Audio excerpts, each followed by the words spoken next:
आपका फ्लाइट का टाइम होगा तो कोई आकर उठाता है आपको, कोई ट्रेन का टाइम हो तो आकर उठाता है, ऑफिस का टाइम हो तो आकर उठाता है, कहीं घूमने फिरने जाना तो कोई आकर उठाता है।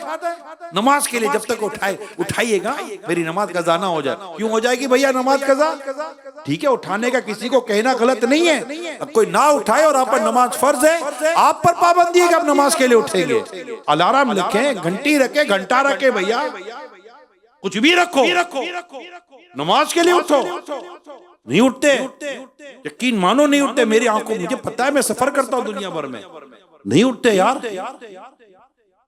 हाँ यार नहीं उठते, यकीन मानो मेरे तो दिमाग काम नहीं करता बातों का। 4 इस्लामी भाइयों के दरमियान नहीं उठता, मैं सोचता घर में अकेला कौन उठाता होगा इसको।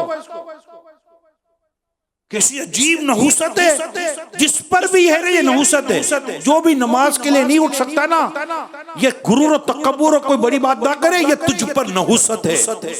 अल्लाह से तौबा कर, सच्ची तौबा कर, अल्लाह से पनाह मांग, अल्लाह पाक से दुआ कर, या अल्लाह मुझे नमाज में उठने की तौफीक अता फरमा।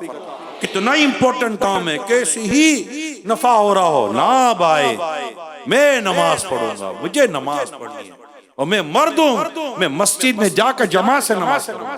घर में औरतें पढ़ लेंगी यार, अब मर्द हो मस्जिद में जाकर जमा से नमाज पढ़े, अगर कोई शरई उज़्र, कोई शरई रुकावट नहीं है।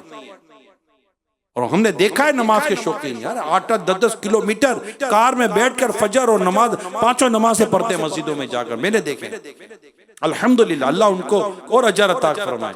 और यहाँ पास दुकान के साथ, घर के साथ मस्जिद होती है, लोग मस्जिद में, ये जो मस्जिद में नहीं आ रहा ना, मैं उसको कहता हूँ खुशबू में ना रहे, खुदा से डर और अल्लाह से दुआ कर, या अल्लाह मुझे तौफीक दे, मेरे साथ घर के साथ मस्जिद, दुकान के साथ मस्जिद, मुल्ला मेरे माफ कर दे, मेरे दिल से गुनाहों की नहुसत दूर कर दे, मेरे पांव तेरे घर की तरफ उठ नहीं रहे मौला, तेरी तौफीक नहीं होगी तो मैं नमाज के लिए मस्जिद में कैसे जाऊंगा।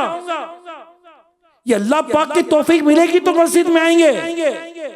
ये नमाज ना पढ़ने वाला घमंड ना करे, खुदा से डरे और अल्लाह की बारगाह में दुआ करे, गिरगिराए, आजिज़ी करे, मौला मुझे मस्जिद में आने की तौफीक अता कर, मैं भी तेरे बारगाह में अपना माथा झुकाऊं और दुनिया और आखिरत में तरक्की पाऊं।